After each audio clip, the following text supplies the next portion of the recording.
किसी इलाके में कहत साली थी और जानवर सब कुछ खाकर फारिग हो गए थे। मजीद कुछ खाने को रहा ही न था। मवेशी मालकान बेहद परेशान थे। उस दौरान एक मस्जिद के मौलवी ने जुम्मे के खुतबे में नहायत यकीन के साथ ये बात बताई कि अल्लाह का नाम लेकर यानी बिस्मिल्लाह पढ़कर दरिया को हुक्म दिया जाए तो वो भी नाफरमानी नहीं करता। ये चरवाहे का शायद पहला जुम्मा था। ये बात उसके दिल में उतर गई, यकीन का दर्जा पा गई। उसने वापस आकर अपनी बकरियां खोली और सीधा दरिया पर चला गया। ऊंची आवाज से बिस्मिल्लाहिर्रहमानिर्रहीम पढ़ा और दरिया को कहा वो अपनी बकरियां चढ़ाने जा रहा है, अपने ऊपर से गुजरने दे। ये कहकर उसने अपनी बकरियों को हाका और दरिया पर चलता हुआ दरिया पार कर गया। इलाका घास से भरा पड़ा हुआ था। दरख्तों के पत्ते भी सलामत थे क्योंकि किसी को यहाँ तक आने की रसाई नहीं थी। अब तो ये उसका मामूल बन गया कि वो बकरियां पार छोड़कर वापस आ जाता और शाम को जाकर बकरियां वापस ले आता। उसकी बकरियों का वजन दुगना चुगना हो गया। लोग चौंक गए और उससे पूछा कि वो अपनी बकरियों को क्या खिलाता है।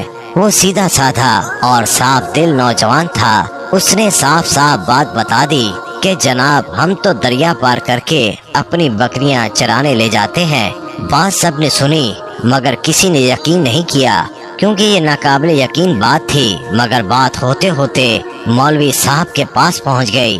मौलवी साहब ने उस चरवाहे को बुलाया और सारा माजरा पूछा। उस चरवाहे ने मौलवी साहब को ही हवाला बना लिया कि मौलवी साहब मैं तो आपका शुक्रिया अदा करने वाला था कि आपने जुमे के खुतबे में जो नुस्खा बताया था कि बिस्मिल्लाह कहकर दरिया को भी हुक्म दो तो वो भी इनकार नहीं करता। मौलवी साहब हैरत से उसके चेहरे को देखते रहे। मौलवी साहब ने कहा भाई साहब ऐसी बातें तो हम हर जुम्मे में करते हैं, फकत इनका मकसद लोगों का ईमान बनाना होता है। मगर बकरियों वाला डटा रहा कि मैं तो बस बिस्मिल्लाह कहकर पानी पर चलता हूँ और बकरियों समेत पानी पार चला जाता हूँ। आखिरकार मौलवी साहब ने सुबह खुद ये तजर्बा करने की ठानी और चरवाहा भी आ गया। मजमा ज्यादा था। मौलवी साहब ने एक दो बार सोचा कि इनकार कर दूं, मगर वो जो मौलवी साहब को कंधे पर उठा कर लाए थे अब भी जोश व खरोश से अल्लाह अकबर के नारे लगा रहे थे और मौलवी साहब के हक में तारीफें कर रहे थे। आखिरकार मौलवी साहब ने एक रस्सा मंगवाया। पहले उसे एक दरख्त के साथ बांधा, फिर अपनी कमर के साथ बांधा, फिर डरते डरते ढीला ढाला बिस्मिल्लाह पढ़ा और दरिया पर चलना शुरू हो गए। मगर पहला पाँव ही रखा था कि धड़ाम से पानी में गिर गए। मौलवी साहब डुबकियां खाने लगे और पानी के बहाव में बहना शुरू हो गए। लोगों ने खींच खींच कर बाहर निकाला। मौलवी साहब की इस हरकत ने चरवाहे को परेशान कर दिया कि मौलवी साहब की बिस्मिल्लाह को ये क्या हो गया है, क्योंकि उसका ये रोज का मामूल था।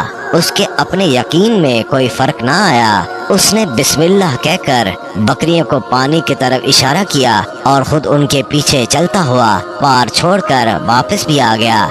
लोग उसे वली अल्लाह समझ रहे थे और उसके हक में नारे लगा रहे थे, मगर वो सबसे बेनियाज सीधा साधा इंसान था। वो मौलवी साहब के पास पहुंचा और कहा मौलवी साहब मैं आपकी बिस्मिल्लाह की तारीफ से काफी परेशान था, मगर पानी पर चलते हुए मुझे आपकी बिस्मिल्लाह की बीमारी का पता चल गया। उस चरवाहे ने दरख्त से बंधी रस्सी की तरफ इशारा किया और कहा मौलवी साहब ये है आपकी बिस्मिल्लाह की बीमारी। आपकी बिस्मिल्लाह की बरकत को ये रस्सा खा गया।